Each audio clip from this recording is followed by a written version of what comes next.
Okay, so last weekend I was driving and I went to put my visor on the side, and the little, I guess, clip here that clips on broke off and it fell in the back seat and went fling. So I have a junkyard visor I got for 20 bucks. I looked at my work and getting one factory is like $400 almost. So we found a $20 one. Hopefully it won't break, but this is how you do it.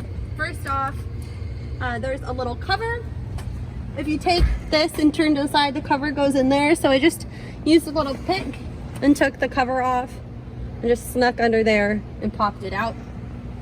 Underneath here, there's a screw. It looks like a T25, so little drill. Make sure that doesn't roll off the dash. And then if we look at this one here, looks like it hooks forward. So we're gonna have to pull it out the back and down. See if we can get, oh, that's gonna be rough. So we gotta snake the connector out of here. There we go, it's coming. So it was wedged up there pretty tight. But this looks like this connector, you just pull and it comes undone.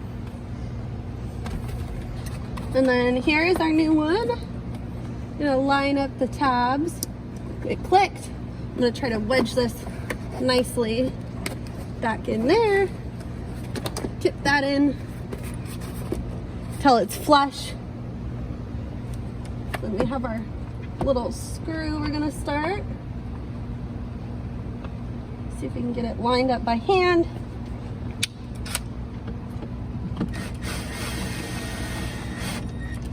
That looks nice to me. Pop your little cap in there.